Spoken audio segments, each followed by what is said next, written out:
नमस्कार, market outlook में आपका बहुत बहुत स्वागत है। मैं हूं संदीप ग्रोवर। आप देख रहे हैं मनी नाइन की एक खास पहल है। वीकेंड पर हम ये शो करते हैं आपके लिए मार्केट आउटलुक, जिससे आपको ये अंदाजा लग सके कि बाजार में अब किस तरह की परिस्थितियां हैं, कैसे मूड माहौल चेंज हो रहा है, आपको अपने पोर्टफोलियो में किस तरह के बदलाव करने हैं ताकि आप अपने रिटर्न्स को मैक्सिमाइज कर सकें। और इसमें हम आपको बाजार से जुड़े हुए कई दिग्गजों से मिलवाने की कोशिश करते हैं, उनका व्यू दिलवाने की कोशिश करते हैं ताकि आपको इस तरह का सेंस मिल सके कि अब बाजार में आपकी रणनीति कैसे होनी चाहिए और किस तरह के बदलाव आपको करने चाहिए। चलिए इस कड़ी में एक और दिग्गज से आज बातचीत करते हैं। देखिए, यूएस ईरान जंग शुरू होने के बाद या पिछले 3 महीने से टू बी प्रिसाइज शेयर बाजार एक रेंज में ही फंसा हुआ था, लेकिन अब ऐसा लग रहा है, ऐसा प्रतीत हो रहा है कि बाजार रेंज से निकलने की कोशिश कर रहा है। बीता हफ्ता बाजार के लिए छोटा था, ट्रंकेटेड वीक था, 4 ही दिन का हफ्ता था, लेकिन निफ्टी में करीब करीब 250 अंकों का उछाल हमने पिछले हफ्ते बनता हुआ दिखा। इसमें यूएस ईरान की पीस डील, कच्चे तेल की कीमतों में गिरावट, इंडिया यूएस ट्रेड डील को लेकर जो कंस्ट्रक्टिव माहौल बन रहा है, ये कुछ बड़े ट्रिगर्स थे जो कि एक्शन में आते हुए दिखे या फिर जिनका इम्पैक्ट हमने बाजार पर बनता हुआ दिखा। लेकिन बाजार की तेज़ी और कच्चे तेल की गिरावट कितनी टिकाऊ है, ये सबसे बड़ा सवाल है जो कि हर किसी के मन में चल रहा है। साथ ही अगर बाजार में तेज़ी जारी रहनी है तो क्या अब आपका फोकस वैल्यू स्टॉक्स पर होना चाहिए या फिर आपकी नज़र जो प्रोवन ग्रोथ स्टोरीज हैं उनके ऊपर होना चाहिए। इन सब सवालों के जवाब लेते हैं। आज हमारे साथ एक खास मेहमान मौजूद हैं। यूटीआई एएमसी के senior vice president equity Amit Premchandani ji हमारे साथ कार्यक्रम में शामिल हो चुके हैं। अमित सर, बहुत स्वागत है आपका, शुक्रिया अपना समय देने के लिए। धन्यवाद, थैंक यू वेरी मच। तो इससे पहले कि मैं सवाल जवाब का सिलसिला शुरू करूं, मैं थोड़ा अमित सर के बारे में बता दूं। 2009 से ये यूटीआई एएमसी के साथ हैं, तो बाजार में इनका करीब 2 दशक के आसपास का अनुभव है। उसी अनुभव में से कुछ एक सागर में से गागर भरने की कोशिश हम भी करेंगे ताकि हम भी अपने पोर्टफोलियो में कुछ बदलाव करके रिटर्न्स को मैक्सिमाइज कर सकें।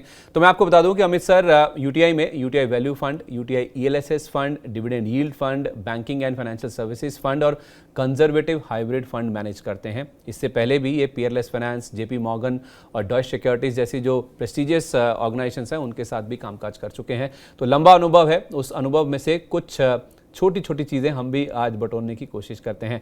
तो पहला सवाल मार्केट से रिलेटेड ये सर, मार्केट रेंज बाउंड रहा है, लेकिन अब ऐसा लग रहा है कि मार्केट इस रेंज से निकलने की कोशिश कर रहा है। जो ट्रिगर्स है ना सर, वो ट्रिगर्स टिकाऊ नहीं है, ऐसा बाजार मान के चल रहा है, क्योंकि कच्चा तेल $120 भी हमने देखा जब जंग चल रही थी और उसके बाद अब $73 के नीचे भी जा चुका है।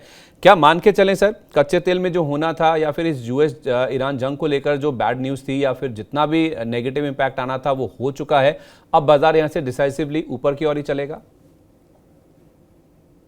धन्यवाद आपके क्वेश्चन के लिए। एज फार एज इस जंग का सवाल है, ये जियोपॉलिटिक्स है, इसके बारे में लॉन्ग टर्म व्यू लेना काफ़ी मुश्किल है। अभी लग रहा है कि अगले 60 दिन तक जो एमओयू साइन हुआ है वो रहेगा। उसके बाद हो सकता है कि एमओयू और एक्सटेंड हो जाए। और अगर आप देखें कच्चे तेल का दाम, तो ये युद्ध शुरू होने के पहले ये $60-70 की रेंज में था। और वो युद्ध की वजह से ही 90 से 110 की रेंज में चला गया था। अंडरलाइंग सप्लाई डिमांड सिचुएशन काफ़ी कंफर्टेबल थी युद्ध के पहले, और इसकी वजह से वापस ये 75 की तरफ चला गया है, 70-80 की रेंज में चला गया है। इम्पॉर्टेंट बात और एक है कि अगर ये युद्ध विराम रहता है और ये लॉन्ग टर्म के लिए रहता है और जो भी सैंक्शंस लगे हुए हैं ईरान के ऑयल पे, वो सैंक्शंस हट जाते हैं, तो एक और सप्लाई ट्रिगर आ जाता है कच्चे तेल में, और डिमांड सप्लाई सिचुएशन और इम्प्रूव हो जाती है from a consumer point of view. तो ऐसा कहा जा सकता है कि अगर युद्ध विराम रहा तो कच्चे तेल के भाव में कोई बहुत बड़ी बढ़ोतरी होने की संभावना काफ़ी कम है। और एक्चुअली हो सकता है कि ये इसी रेंज में रहे, और अगर इसी रेंज में रहे तो भारत के लिए बहुत फायदेमंद है, क्योंकि हम ज़्यादातर तेल जो हम कंज्यूम करते हैं वो आयात करते हैं। रिफाइनरी कैपेसिटी हमारी काफ़ी है, तो रिफाइनरी में हमें कोई शॉर्टफॉल नहीं है, बट पूरा क्रूड ऑयल हम पूरा आयात करते हैं। और अगर क्रूड ऑयल का प्राइस बढ़ जाता है तो हमारे बैलेंस ऑफ पेमेंट में, क्रेडिट करंट अकाउंट डेफिसिट में, इन्फ्लेशन में, फिस्कल डेफिसिट में, और इसकी वजह से जीडीपी में नेगेटिव इम्पैक्ट आता है। और अगर ये कंट्रोल में रहता है तो वो नेगेटिव इम्पैक्ट काइंड ऑफ कम हो जाता है और मैनेजेबल हो जाता है। इस समय काफ़ी कंट्रोल में है, और इसका फ़ायदा हमारे बाजार को, हमारी इकोनॉमी को होना चाहिए। बट आपको ये Q1 में इसका ज़्यादा फायदा आपको जो नीचे आया उसको नहीं दिखेगा। एक्चुअली Q1 के नंबर्स में आपको जो नेगेटिव इम्पैक्ट है क्रूड ऑयल ऊपर होने का, वो दिखेगा कंपनियों के नतीजों में। मतलब पहली तिमाही से नहीं, आप कह रहे हैं कि दूसरी तिमाही से आप उम्मीद करें कि इसका असर देखने को मिलेगा। तो लेकिन सर बाजार तो पहले ही चीज़ों को होने से डिस्काउंट करने की कोशिश करता है। मैं और भी ज़्यादा आगे आपसे कच्चे तेल पर डिटेल में बातचीत करता हूं, लेकिन उससे पहले ये जो आपने 60 दिन की जो डील है, पीस डील है सर, उसको बोला है कि एक्सटेंड भी हो सकती है आगे। तो आपको नहीं लगता है कि 60 दिन में इसका रेजोल्यूशन आ जाएगा? क्योंकि इस पीस डील के दौरान भी जब बातचीत भी हो रही थी, उसके दौरान भी ट्रम्प साहब धमकियां देने से बाज नहीं आते हैं। तो जिस तरह का उनका रवैया है सर, उसको देखते हुए कि आपको लगता नहीं है कि 60 दिन में कुछ कंस्ट्रक्टिव डील हो जाएगी, फाइनलाइज हो जाएगा ये डॉक्यूमेंट? कि हम सबका यही यही प्रार्थना है, यही होप है कि ये फाइनल रेजोल्यूशन हो जाए। पर ये सब काफ़ी डेलिकेट चीज़ें होती हैं, काफ़ी कॉम्प्लिकेटेड चीज़ें होती हैं। ये कोई ये बहुत सालों से ये सैंक्शंस लगे हुए हैं और इसमें नेगोशिएशंस चल रही हैं। नेगोशिएशन अगर 60 दिन में पूरी तरह से ख़त्म नहीं भी होती हैं और उसको एक्सटेंड भी करता है, वो भी पॉजिटिव दिखना चाहिए। From a overall geopolitics point of view, important बात ये है कि कोई भी डील जो साइन हो वो लॉन्ग टर्म के लिए साइन हो, उसमें फिर लॉन्ग टर्म प्रोजेक्ट्री क्लियर हो। और जो मिडल ईस्ट से, जो स्ट्रेट ऑफ हॉर्मुज से जो ऑयल आता है, उस पर कोई डिसरप्शन नहीं हो, स्पेशली फॉर भारत का। भारत के पॉइंट ऑफ व्यू से ये बहुत ज़्यादा इंपॉर्टेंट है और पूरे एशियन इकोनॉमीज के पॉइंट ऑफ व्यू से ये बहुत इंपॉर्टेंट है, बिकॉज एशियन इकोनॉमीज ज़्यादातर इम्पैक्टेड हैं इससे, बिकॉज उनका ऑयल स्ट्रेट ऑफ हॉर्मुज से पास होके आता है। मैं इस बारे में कुछ कहना नहीं चाहूँगा कि ये डील से 60 दिन में होगी या उसके बाद एक्सटेंड होगी, बिकॉज ये बहुत ही डायनामिक सिचुएशन है और ये इसके बारे में कुछ भी कमेंट करना प्रीमैच्योर होगा अभी। ठीक है। लेकिन सर हमारे लिए सबसे बड़ी राहत की बात, जैसे आपने कहा भारतीय इकोनॉमी के लिए, कि कच्चा तेल नीचे आया। कच्चे तेल की कीमतें 4 महीने के लो पर, या फिर जब जंग शुरू हुई थी 28 फरवरी को, उससे पहले के लेवल्स पर वापस आता हुआ नजर आ रहा है। सर दिक्कत की बात यह है कि चलिए ब्रेंट नीचे आ गया, लेकिन बाजार ने भी पॉजिटिवली रिएक्ट करना शुरू कर दिया, लेकिन एफआईएस पॉजिटिवली रिएक्ट नहीं कर रहे हैं। एफआईएस की वापसी भारतीय बाजारों में नहीं हो रही है। अब आई डोंट नो उनका कॉन्फिडेंस लेवल क्यों नहीं आ रहा है, किस चीज़ का वो इंतजार कर रहे हैं, क्योंकि खरीदारी होती है, एक दिन खरीदारी, 2 दिन खरीदारी, उसके बाद फिर बिकवाली हो जाती है। तो अभी भी एक डिसाइसिव, एक तरफा, एक डायरेक्शनल मूव जो है वो एफआईएस की ओर से नहीं आ रहा है।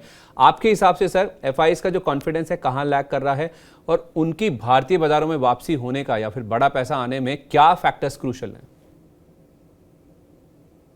धन्यवाद इस क्वेश्चन के लिए। इम्पोर्टेंट बात एफआईआईज के लिए है, क्योंकि एफआईआईज, हम डोमेस्टिक इन्वेस्टर्स हैं, हमारे पास डोमेस्टिक मार्केट में इन्वेस्ट करने का मैंडेट है।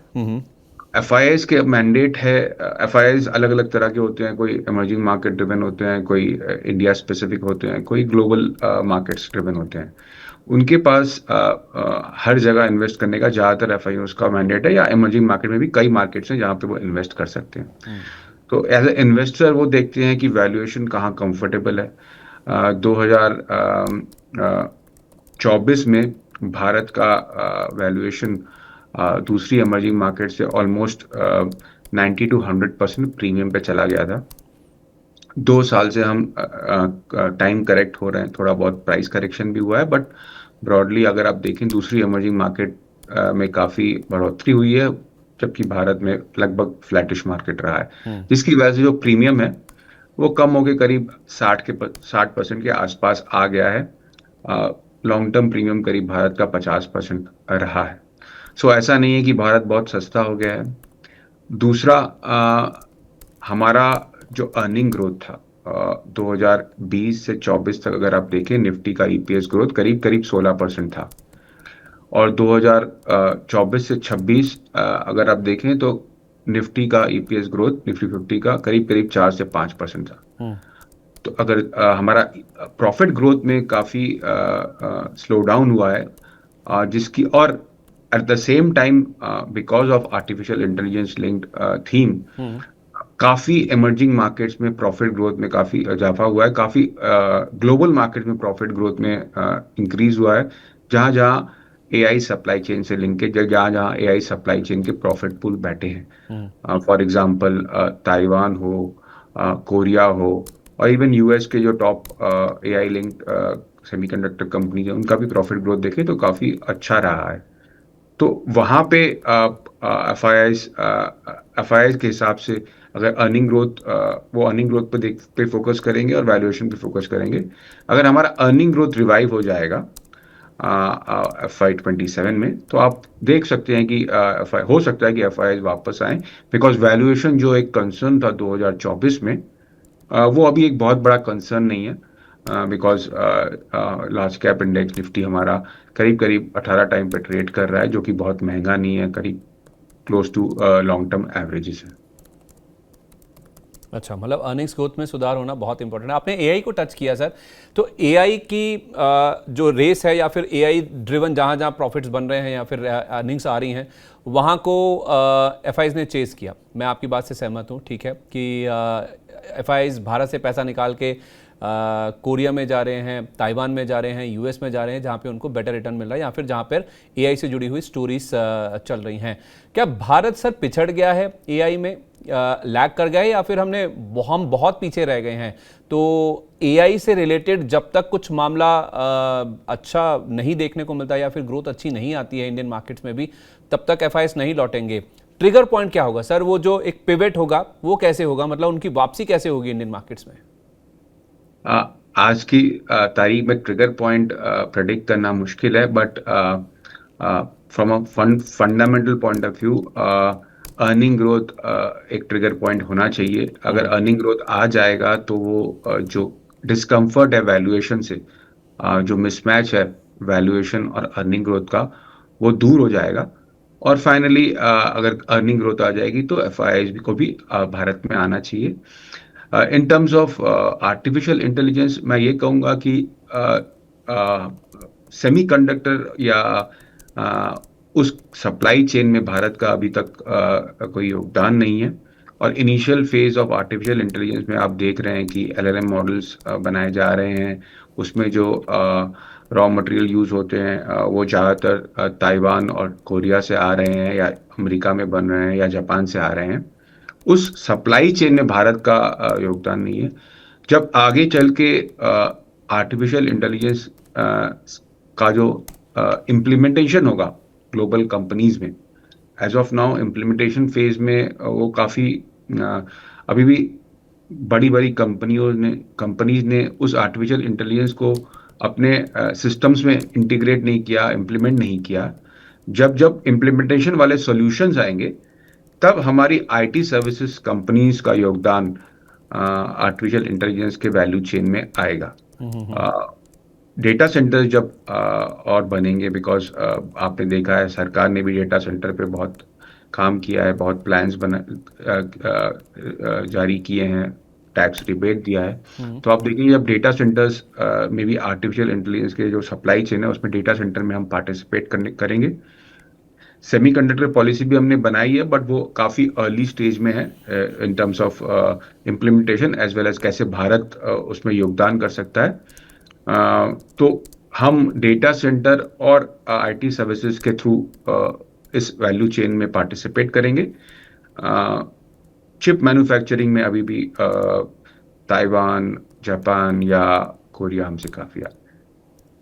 ठीक है, ओके। तो अर्निंग्स ग्रोथ ही एक मेन इंपॉर्टेंट ट्रिगर फैक्टर है। एआई जब इंटीग्रेट हो जाएगा बड़े बिजनेसेस में, उसका अर्निंग्स ग्रोथ में असर देखने को मिलेगा, तो फिर वहाँ पर हो सकता है कि एफआईएस की वापसी उसको ड्राइव करती हुई भी नजर आए। अब एआई से जुड़ा हुआ सर आईटी है, जिसकी आपने बातचीत भी करी। अब अगर सर आईटी में किसी को इन्वेस्ट करना है, कोई मन अगर बना भी रहा है, क्योंकि करेक्शन बहुत ज़्यादा हो गया, मैं एक एग्जांपल से आपको पूछने की कोशिश करता हूं कि टीसीएस हमने 4500 भी देखा सर, 4500 पे बायबैक भी था। आज टीसीएस 2100 के नीचे खड़ा है, 2000 के आसपास है। तो 4500 वाला टीसीएस 2000 देख के किसी के मन में भी आता है कि बहुत अच्छी वैल्यू है। लेकिन अगर एआई को देखता है, जैसे हम कह रहे हैं कि आप कह रहे हैं कि एआई से हम पिछड़ गए हैं काफ़ी हद तक, जब तक वो इंटीग्रेट नहीं होगा बिजनेसेस में, तब तक आईटी को उसका फायदा नहीं देखने को मिलेगा। तो क्या वैल्यू को चेस करें आईटी जैसे सेक्टर्स की, या फिर अभी उससे दूर रहें और अभी ग्रोथ के ऊपर ही ज्यादा फोकस होना चाहिए? कि एज फार एज जो फंड्स मैं मैनेज करता हूँ उसमें आईटी जनरली ओवरवेट है, बिकॉज वैल्यूएशन काफ़ी सस्ती हो गई है। जो आपने बात की इनिशियल फेज में आईटी सर्विसेज का जो इम्पैक्ट है एआई का वो डिफ्लेशनरी है। मतलब अगर आप एआई को यूज कर रहे हैं अपनी सर्विस प्रोवाइड करने में, तो जो कॉर्पोरेट्स हैं वो उनसे मांग रही हैं कि आप हमें डिस्काउंट दीजिए एक कॉन्ट्रैक्ट में। तो सपोज अभी बहुत सारी कंपनियों ने कहा है करीब 10 से 20% डिफ्लेशनरी इम्पैक्ट है, प्रोडक्टिविटी बेनिफिट्स पास ऑन करने पड़ रहे हैं क्लाइंट्स को, आईटी सर्विसेज कंपनीज को। जो बड़ी कंपनीज हैं उनका लेगेसी बिजनेस बड़ा है, और अगर वो नया बिजनेस भी ला रही हैं, आर्टिफिशियल इंटेलिजेंस से लिंकेज है जिसका, वो उस जो लीकिंग बकेट है लेगेसी बिजनेस का उसको फुलफिल उतना ज़्यादा कर नहीं पा रही है। तो इसीलिए ग्रोथ में आपको अ, अ, उसका इम्पैक्ट नहीं दिख रहा है, ग्रोथ बहुत ही नॉमिनल रह जा रही है। जो मिड कैप और जो जो रिलेटिवली लेस छोटी कंपनीज हैं उनमें ये लेगेसी बिजनेस का जो लीकेज है वो कम दिख रहा है। उसकी वजह से ओवरऑल ग्रोथ पे इतना ज़्यादा इम्पैक्ट नहीं पड़ रहा है। उनका भी स्लो डाउन हुआ है, बट बहुत सारी कंपनी जो 20% से ग्रो कर रही थी वो अभी 10% से ग्रो कर रही हैं, जो कि अभी भी रीजनेबल ग्रोथ है। सो इसकी वजह से आपने देखा है कि वैल्यूएशन काफ़ी कम हो गई है आईटी कंपनीज की, बिकॉज रेवेन्यू ग्रोथ पे पिछले 3 सालों से लगातार इम्पैक्ट देखा गया है। जैसा कि मैंने कहा, जब आईटी इम्प्लीमेंटेशन फेज में आएगा, जब बहुत तेजी से एआई सॉल्यूशंस इम्प्लीमेंट होंगे, सिस्टम को इंटीग्रेट करना होगा, तब आप किसी किसी काफ़ी आईटी कंपनी में आपको दिखेगा कि वो ग्रोथ रिवाइव हो जाएगा। सो अब हम ट्रांजिशन फेज में हैं, डिफ्लेशनरी फेज में हैं। जब डिफ्लेशनरी फेज खत्म होगा तो आईटी इम्प्लीमेंटेशन फेज शुरू होगा। जहां भी पिछले 3-4 टेक्नोलॉजी साइकिल में हमने देखा है कि चाहे वो Y2K हो, चाहे वो डिजिटल इवोल्यूशन हो, चाहे क्लाउड में शिफ्ट हो, हर टेक्नोलॉजी साइकिल में आईटी सर्विसेज कंपनीज को अर्ली स्टेज में थोड़ा नुकसान हुआ है, उसके बाद उनको फायदा हुआ है। और हमें लगता है कि ये भी ऐसा ही एक फेज होगा, जैसा कि होता है, कोई कोई विनर्स होंगे, कोई कोई लूजर्स होंगे। ठीक है। अ, और हमारा काम है उसे विनर्स को फाइंड करना और लूजर्स को अवॉइड करना। तो विनर्स को अगर फाइंड करने का तरीका ढूंढना है सर, उसमें अगर आप मैं एक सवाल और आपसे पूछ सकूं कि विनर्स क्या लार्ज कैप होंगे, मिड कैप होंगे, या फिर छोटी कंपनियां होंगी, या वो कंपनियां होंगी जो जल्दी मूव करेंगी उस तरफ। जैसे एचसीएल टेक में हम देख रहे हैं कि हर दिन कोई ना कोई खबर आती है, नए पार्टनरशिप्स हो रहे हैं, नए करार हो रहे हैं, जेवीज बन रहे हैं। तो एआई की तरफ जो मूवमेंट है या फिर उस डायरेक्शन में जो चाल है वो एचसीएल टेक की सबसे पहले नजर आ रही है। नो डाउट टीसीएस भी, इन्फोसिस भी उसमें मूव कर रहे हैं। हालांकि मैं इन्फोसिस की इस हफ्ते ईजीएम हुई थी सर, ईजीएम में जो इनके नॉन एग्जीक्यूटिव चेयरमैन हैं उन्होंने कहा भी, नंदन निकली साहब ने भी, कि एआई हमारे जैसी कंपनियों को ज़्यादा इम्पैक्ट नहीं करेगा, उसका ज़्यादा असर नहीं देखने को मिलेगा। सर, इन चीज़ों को ध्यान में रखते हुए क्या लार्ज कैप्स पर ज़्यादा फोकस करें, मिड कैप पर, या फिर स्मॉल कैप आईटी कंपनीज पर? फोकस कहाँ होना चाहिए अगर किसी को विनर्स ढूंढने हैं, या एक कोशिश करनी भी है, गलत सही हो सकते हैं, कोई ऐसी दिक्कत नहीं है, तो कैसे चलें उस दिशा में, डायरेक्शन क्या होनी चाहिए?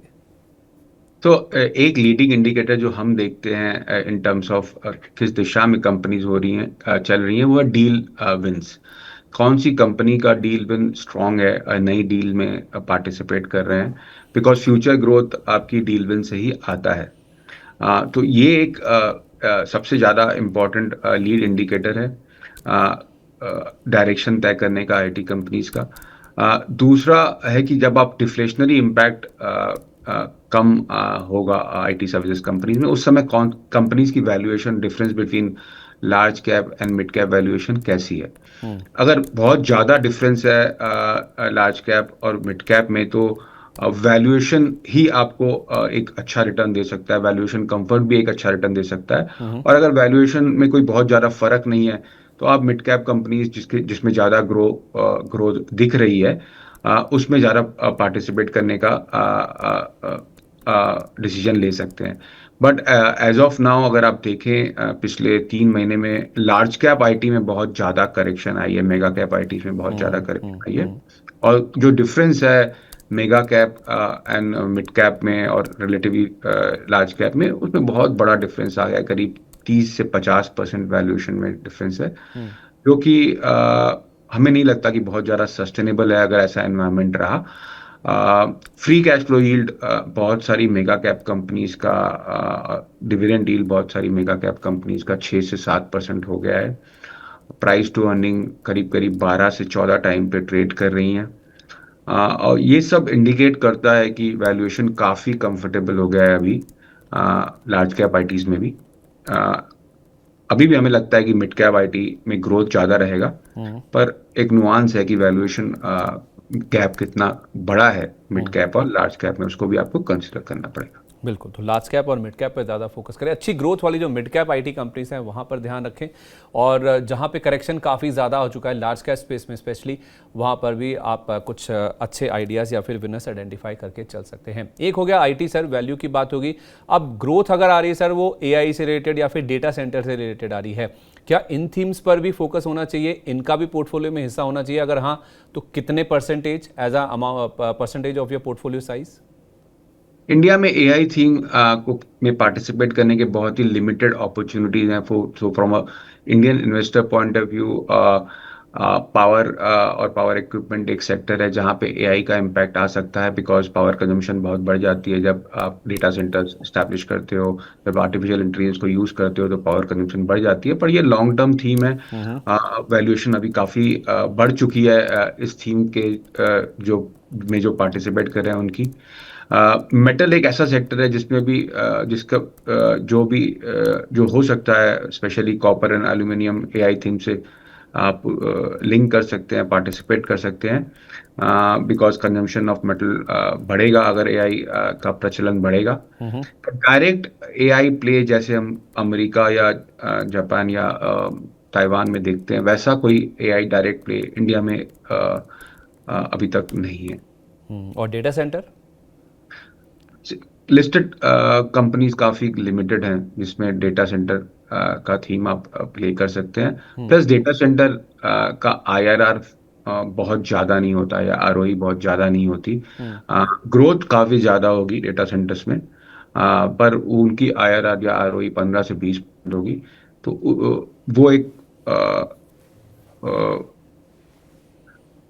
एक्सपोनेंशियल तरीके से रिटर्न देना उनमें रिलेटिवली मुश्किल होगा। तो ज़्यादा फोकस क्या फिर जो ट्रेडिशनल सेक्टर्स हैं जिसमें बैंकिंग फाइनेंशियल है, जहाँ पर पैसा बना भी है, एक प्रोवन ग्रोथ स्टोरी है, इकोनॉमी ग्रो करेगी तो वहाँ पे ध्यान होना चाहिए। मेटल आपने बातचीत करी, ऑटो इसके ऊपर फोकस होना चाहिए, कैपिटल गुड्स, ये कुछ ऐसे थीम्स हैं जहाँ पर ज़्यादा ध्यान देना चाहिए अगर पोर्टफोलियो बनाना है किसी को? जी, so banking and financial services में हमें लगता है ग्रोथ रिवाइव हो चुकी है। करीब 17% लोन बुक ग्रो हो रहा है बैंकिंग सिस्टम का। आरबीआई की एफसीएनआर डिपॉजिट पॉलिसी की वजह से डिपॉजिट इनफ्लोज में भी बढ़ोतरी होगी। और जो लोन डिपॉजिट रेशियो जो 83-84% चला गया है उसमें थोड़ी कमी आएगी। लिक्विडिटी सिचुएशन भारत की इम्प्रूव होगी। एसेट क्वालिटी जिस पे एक कंसर्न आ गया था बिकॉज तेल का दाम बहुत बढ़ गया था, उसका इम्पैक्ट एमएसएमई और एसएमई सेक्टर में ज़्यादा इम्पैक्ट होता है। उसका इम्पैक्ट भी अभी डाइल्यूट हो गया है। अगर आप देखेंगे वैल्यूएशन काफ़ी कंफर्टेबल है स्पेशली प्राइवेट बैंक्स की, और रिटर्न ऑन इक्विटी या रिटर्न ऑन एसेट प्रोफाइल बहुत स्ट्रांग है पूरी बैंकिंग क्षेत्र का। सो हमें लगता है बैंकिंग एंड फाइनेंशियल सर्विसेज में हम पॉजिटिव हैं, और हमें लग रहा है कि प्रॉफिट ग्रोथ रिवाइव हो जाएगा FY 27 में। दूसरा सेक्टर जो हमें लगता है, स्पेशली मेटल प्राइसेस अब करेक्ट होना शुरू हो गए हैं, तो जो इम्पैक्ट होने का एक्सपेक्टेशन था बहुत ज़्यादा मार्जिन पे ऑटोमोबाइल सेक्टर पे, वो थोड़ा डाइल्यूट हो जाएगा। ऑलरेडी ग्रोथ रिवाइव हो चुकी है ऑटोमोबाइल सेक्टर की, पिछले 2-3 क्वार्टर से हम देख रहे हैं डबल डिजिट ग्रोथ हो रही है।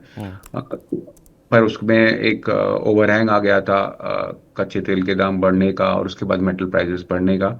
वो ओवरहैंग भी डाइल्यूट हो गया है और वैल्यूएशन कंफर्टेबल हो गई है ऑटोमोबाइल सेक्टर की। तो हमें भी लगता है कंज्यूमर डिस्क्रिशनरी में जो ग्रोथ आने वाला है उसका सबसे बड़ा बेनिफिट ऑटोमोबाइल सेक्टर में होना चाहिए। लॉन्ग टर्म में अगर आप देखें तो हेल्थ केयर ऐसा एक सेक्टर है जो हमें लॉन्ग टर्म ग्रोथ में काफ़ी अच्छा लगता है, क्योंकि health care expenditure as a percentage of GDP Bharat का बढ़ते जा रहा है। अगर आप कंज्यूमर को देखें तो कंज्यूमर का जो पाई है as a share health care का बढ़ते जा रहा है। काफ़ी सारी हाई क्वालिटी कंपनीज लिस्टेड हैं इस सेक्टर में। काफ़ी ज़्यादा हॉस्पिटल और डायग्नोस्टिक कंपनी भी लिस्ट हुई हैं पिछले 5 सालों में। Dependence on US generic market हमारी हेल्थ केयर कंपनीज का काफ़ी कम हो गया है। 2010 से 20 की दशक में अगर आप देखें तो काफ़ी ज़्यादा यूएस सेंट्रिक और यूएस डिपेंडेंट था हमारा हेल्थ केयर सेक्टर। अभी करीब करीब एक तिहाई से भी कम हमारा डिपेंडेंस यूएस जेनरिक्स पे रहा है, और बहुत सारी कंपनीज का तो उससे भी काफ़ी कम रहा है। तो मुझे लगता है कि हेल्थ केयर एक ऐसा सेक्टर है जहाँ पे ग्रोथ नॉमिनल जीडीपी से ज़्यादा है, वैल्यूएशन सस्ता नहीं है पर बहुत महंगा भी नहीं है, कंफर्टेबल जोन में है। आरओई आरओसी प्रोफाइल काफ़ी स्ट्रांग है, कंपनीज में डेट नहीं है, क्लीन बैलेंस शीट्स हैं, और कैश फ्लो भी काफ़ी उम्दा है। ठीक है, तो हेल्थ केयर हो गया, ऑटो हो गया और बैंकिंग फाइनेंशियल हो गया, इन सेक्टर्स पर ज़रूर आप फोकस करके चल सकते हैं। अच्छा, एक स्कूल ऑफ थॉट ये कहता है सर, ये जो यूएस ईरान के बीच में जंग हुई ना, जो सप्लाई डिसरप्शंस हुई, कच्चे तेल की कीमतें ऊपर गई, उससे लंबी अवधि के लिए जो क्रूड के ऑल्टरनेटिव्स हैं उनके ऊपर बातचीत होने लगी है या फिर उनके ऊपर फोकस आने लगा है। तो क्रूड की जो लॉन्ग टर्म की डिमांड स्टोरी है ना, वो इस जंग की वजह से काफ़ी हद तक डिस्टर्ब होती हुई नजर आएगी, या फिर जो ऑल्टरनेटिव फ्यूल्स हैं या ऑल्टरनेटिव एनर्जी रिसोर्सेज हैं वहाँ पर फोकस ज़्यादा बढ़ने लगा है। क्या इस हिसाब से या इस चीज़ को ध्यान में रखकर भी पोर्टफोलियो में किसी तरह से कुछ चीज़ें अपने पोर्टफोलियो में रखनी चाहिए, चाहे वो ईवीज हुए या फिर इंडक्शन वाले प्लेस हुए या फिर रिन्यूएबल एनर्जी हुआ, इस तरह के प्लेस को जगह देनी चाहिए अपने पोर्टफोलियो में? टेक्नोलॉजी चेंज जो हम देख रहे हैं ऑटोमोबाइल सेक्टर में, वो एक ट्रेजेक्ट्री में है। ईवी अडॉप्शन हमारा बढ़ते जाएगा, और रिन्यूएबल एनर्जी अडॉप्शन भी हमारा बढ़ते जाएगा, हमारी क्लाइमेट चेंज कमिटमेंट्स हैं। और बहुत सारी कंपनीज स्पेशली रिन्यूएबल एनर्जी में अभी लिस्ट हो चुकी हैं भारत में। So from investor point of view ये एक अच्छा सेक्टर है, क्योंकि बहुत सारा केपेक्स जो आप भारत में देख रहे हैं वो रिन्यूएबल एनर्जी में ही जा रहा है। आगे चल के आप देखेंगे बैटरी का भी यूज बढ़ जाएगा रिन्यूएबल एनर्जी में, बिकॉज सोलर आपका 24 घंटे पावर जनरेट नहीं कर सकता।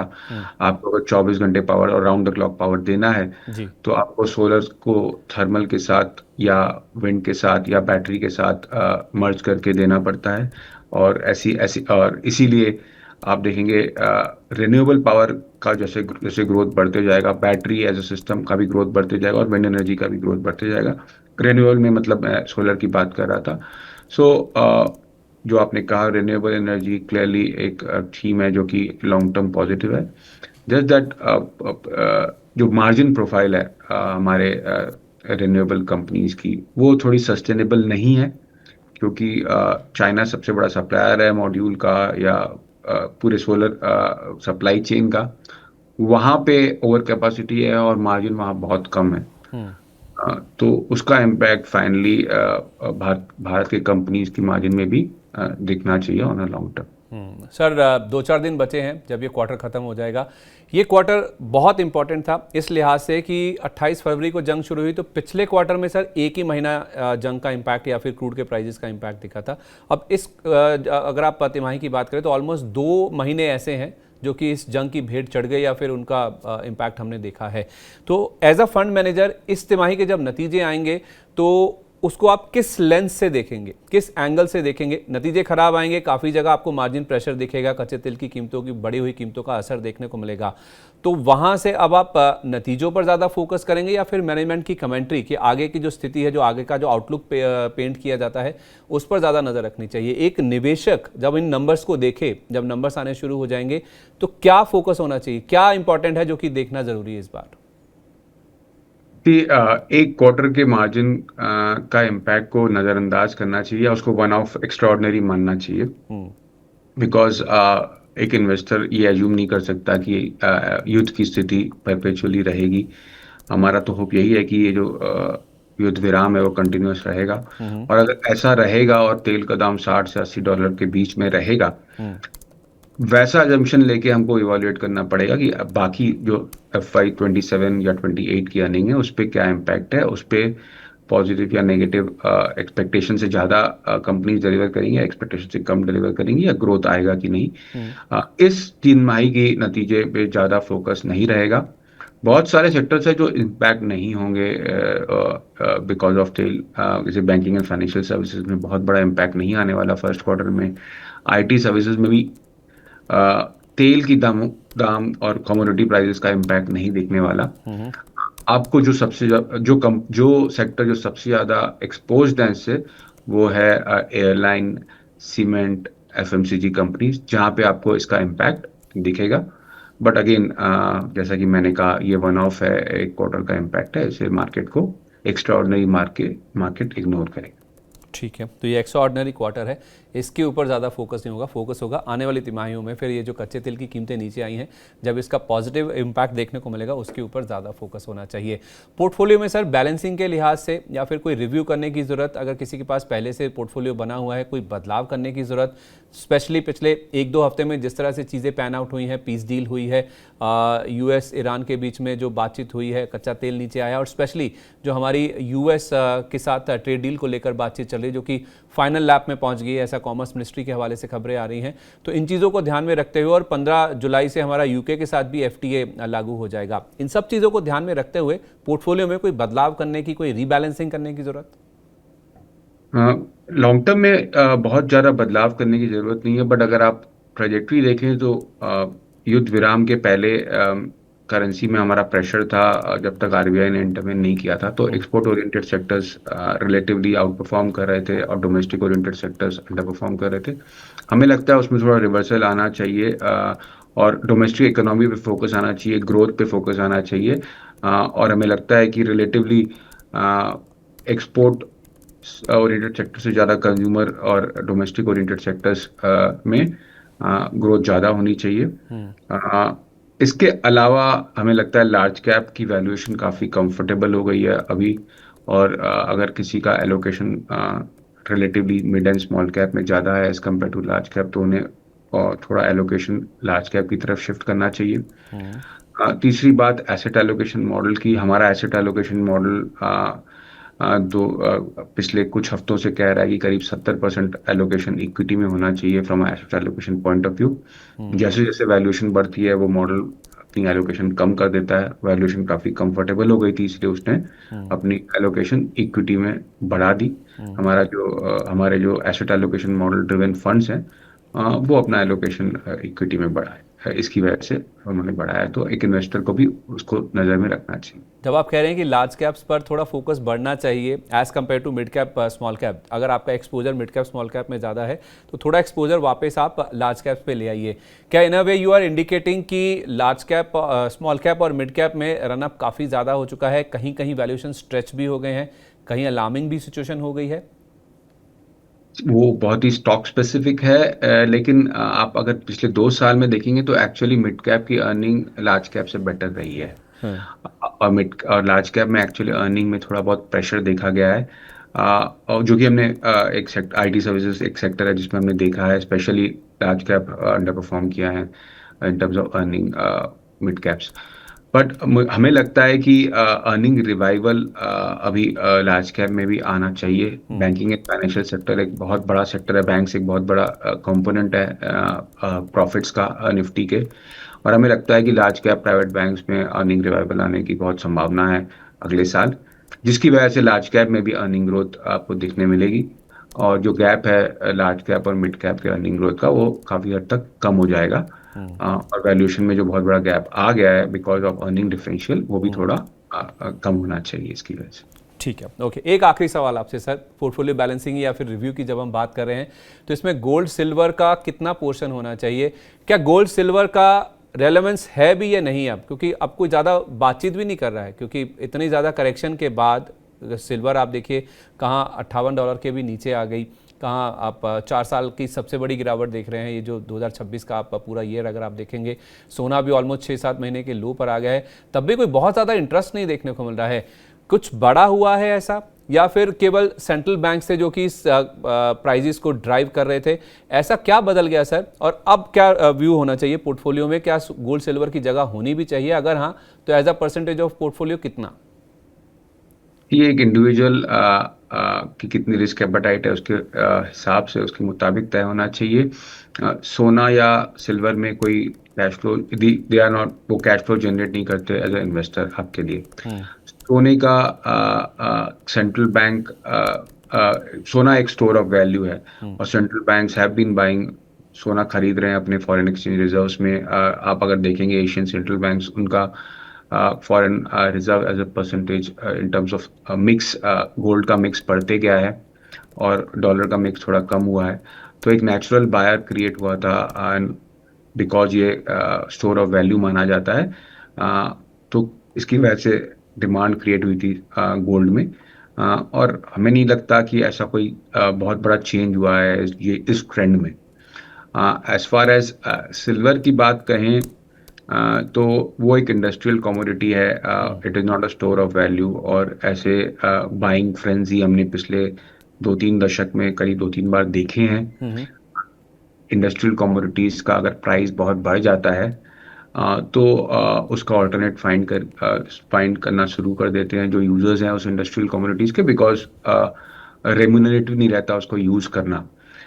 बिकॉज सिल्वर का यूजेज बढ़ रहा था because of solar modules and the solar supply chain, वो एक थीम प्ले हो रही थी कि बहुत ज़्यादा कंजम्पशन बढ़ जाएगा, बट इंडस्ट्रियल कमोडिटीज में सब्स्टिट्यूट खोज दिया जाता है जब प्राइस बहुत बढ़ जाता है। तो हमें लगता है कि अगर आप गोल्ड और सिल्वर में कंपेयर करें तो गोल्ड एक एसेट एलोकेशन में यूज़ होना चाहिए एक इंडिविजुअल के। सिल्वर में I am not really sure.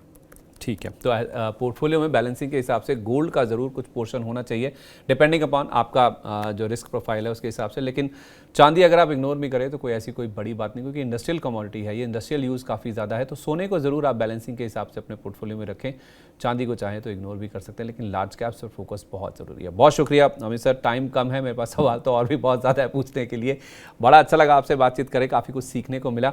बहुत शुक्रिया अपना कीमती समय देने के लिए। वैसे तो सेक्टर्स की बात हुई है, कोई डिस्क्लेमर सर कोई जो देना चाहेंगे आप? डिस्क्लेमर, कोई सेक्टर पे हमारा व्यू है, कोई सेक्टर पे जो मेरा व्यू होगा वो आ, हो सकता है मेरे पोर्टफोलियो में रिफ्लेक्ट नहीं हो, बिकॉज उस पोर्टफोलियो की थीम डिफरेंट हो। बट धन्यवाद संदीप जी आपके सवालों के लिए, और बहुत बहुत शुक्रिया। चलिए, बहुत शुक्रिया sir, thank you so much. चलिए, तो ये थे अमित प्रेमचंदानी जी, यूटीआई एएमसी के सीनियर वीपी इक्विटी, जो हमें बता रहे थे कि लार्ज कैप्स में एक अर्निंग्स रिवाइवल की उम्मीद है। तो अगर आपका मिड कैप स्मॉल कैप में ज़्यादा पैसा लगा हुआ है पोर्टफोलियो में, तो कुछ पैसा आप चाहें तो लार्ज कैप्स में आप शिफ्ट कर सकते हैं, क्योंकि लार्ज कैप्स की जब नतीजों में सुधार आएगा, अर्निंग्स ग्रोथ जब आएगी, तो उसका रिफ्लेक्शन आपको फिर स्टॉक प्राइजेस में भी देखने को मिलेगा। और सोने का कुछ प्रोपोर्शन आपके पोर्टफोलियो में ज़रूर होना चाहिए। और आईटी में भी वैल्यू काफ़ी ज़्यादा है, लार्ज कैप और मिड कैप स्टॉक्स ज़रूर आपके पोर्टफोलियो में होने चाहिए। कुछ बड़ी बातें हैं जो कि आज हमने अमित जी से सीखी हैं। ऐसे ही लगातार हम मार्केट आउटलुक में कई दिग्गजों के साथ बातचीत करते रहते हैं, जिससे आपको इस चीज़ का अंदाज़ा लगे कि मार्केट में क्या हो रहा है, पोर्टफोलियो में किस तरह के बदलाव करने चाहिए, जिससे आप अपने रिटर्न्स को मैक्सिमाइज कर सकें। चलिए, इस खास चर्चा में आज के लिए बस इतना ही। मैं आपसे विदा ले रहा हूँ। नमस्कार।